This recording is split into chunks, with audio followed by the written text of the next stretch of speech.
இனிமேலும் ஏமாறக்கூடாது என்பது மட்டும்தான் என்னுடைய ஒரே குறிக்கோள். இந்த திருவாடனை பகுதியைச் சேர்ந்தவர்களுக்கு மட்டுமே தெரியும், எங்கே அடிப்படை வசதி இல்லை, எங்கே ரோடு இல்லை, எங்கே தண்ணீர் இல்லை, எங்கே மக்கள் கஷ்டப்படுகிறார்கள், எவ்வளவு வேதனைகள் வாழ்ந்து கொண்டிருக்கிறார்கள். ஒரே குடும்பத்தை சார்ந்தவர்கள் எத்தனை முறை, கிட்டத்தட்ட 55 ஆண்டுகள் இங்கே திருவாடனையை ஆட்சி செஞ்சிருக்கிறார்கள்.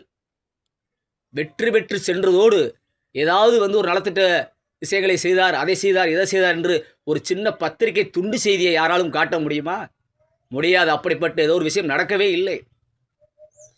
அதனால் இந்த 2026 சட்டமன்ற தேர்தலில் இந்த மண்ணின் மைந்தனுக்கு உங்களுடைய ஓட்டாக பதியப்பட வேண்டும்.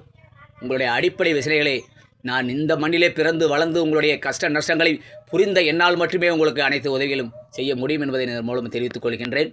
எக்காரணத்தை கொண்டும் இந்த முறை வெளியூர் வேட்பாளர்கள் வெற்றி பெறக்கூடாது.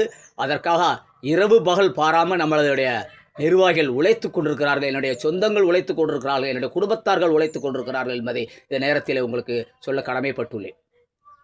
எண்ணற்ற இளைஞர்களும் பேரு ஆதரவு எனக்கு அளித்திருக்கின்றார்கள்.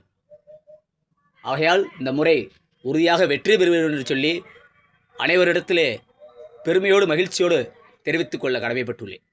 ஆனால் எக்காரணத்தை கொண்டு அதிமுக பாஜக கூட்டணியில் இருக்கக்கூடிய கிருத்தியா முனிசாமி அவர்களோ கருமாணிக்கம் அவர்களோ இந்த முறை படுதோல்வி அடைய நாம் அனைவரும் ஒன்று சேர்ந்து உழைப்போம்.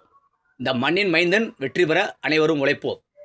அதுபோன்று டிவிக்கு, நாம் தமிழர் அனைவருமே வெளியூர், ராமநாதபுரம், ஒருத்தவங்க பரமக்குடி பக்கம், ஒருத்தவங்க வீடு தேவகோட்டை பக்கம், திருவெற்றியூர் திருவாடனை தொகுதி திருவெற்றியூர் பகுதியைச் சேர்ந்த அனைத்து மக்களுடைய அடிப்படை வசதி இல்லாத பிரச்சனையும் அனைத்து பொருளாதார பிரச்சனையும் நன்கு அறிந்தவன் நான்.